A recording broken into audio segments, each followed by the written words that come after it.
Hello friends, अंतरिक्ष में कैसे पहुंचाए जाते हैं उपग्रह। पृथ्वी के बाहर कोई भी वस्तु को स्पेस में पहुंचाना बहुत मुश्किल काम है। इसमें वस्तु के पृथ्वी के ग्रेविटी के प्रभाव से मुक्त होना बहुत जरूरी है। इस विशाल फोर्स के विपरीत अंतरिक्ष में जाने के लिए बहुत सारा ईंधन और विशेष तकनीक की जरूरत होती है। इसके लिए एरोप्लेन की जगह रॉकेट बहुत ज्यादा उपयुक्त होते हैं, जिन्हें आज सैटेलाइट यान कहते हैं। आखिर कैसे पहुँचाए जाते हैं उपग्रह अंतरिक्ष में, सब जानेंगे इस वीडियो के माध्यम से।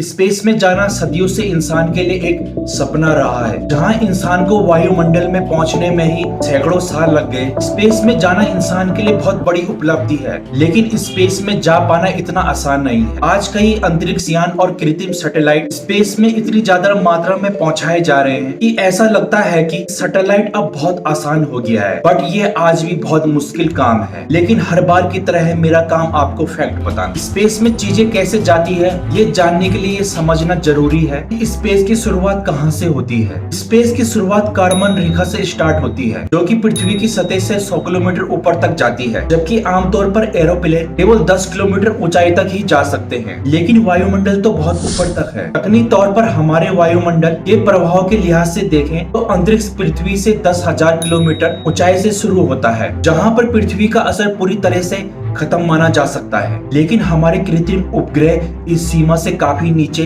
पृथ्वी का चक्कर लगाते हैं। लेकिन फिर भी कारमन रेखा को इस प्रश्न के नजरिए से स्पेस की शुरुआत माना जा सकता है। क्या हम एरोप्लेन को स्पेस में ले जा सकते हैं या नहीं? सबसे पहले तो हम जैसे जैसे ऊपर उठते हैं, हवा और ऑक्सीजन दोनों कम होने लगते हैं। जहां एरोप्लेन अपनी उड़ान के लिए हवा और ऑक्सीजन में निर्भर रहते हैं, हमें भी सांस लेने के लिए ऑक्सीजन की जरूरत पड़ती है। एरोप्लेन के इंजन सामने की हवा को खींचते हैं और इससे ईंधन जलता है, जिसमें ऑक्सीजन मिली हुई होती है। इससे हवा गर्म होती है, जो बहुत तेजी से पीछे की ओर निकलती है और एरोप्लेन आगे बढ़ता है। लेकिन ज्यादा मात्रा में एरोप्लेन को पर्याप्त हवा और ऑक्सीजन नहीं मिल पाती, इसलिए एरोप्लेन को ज्यादा ऊंचाई पर उड़ाया नहीं जा सकता। क्योंकि अगर एरोप्लेन को ज्यादा ऊंचाई पर ले जाया जाएगा तो ऑक्सीजन की भी व्यवस्था करनी होगी। इसलिए हमें स्पेस में जाने के लिए रॉकेट की जरूरत पड़ती है। इसने हमारी इन समस्याओं का हल निकाला। जहां एरोप्लेन के इंजन को हवा से ही ऑक्सीजन मिलती है, ऐसा रॉकेट के इंजन के साथ नहीं होता। उसके लिए ऑक्सीजन और हवा की आपूर्ति के लिए अलग से व्यवस्था करनी पड़ती है, जो कि रॉकेट अपने साथ खुद ले जाता है, जो कि ऊंचे अंतरिक्ष में भी काम कर सके, जहां पर हवा बिल्कुल भी नहीं होती। रॉकेट के इंजन गैस को बहुत तेजी से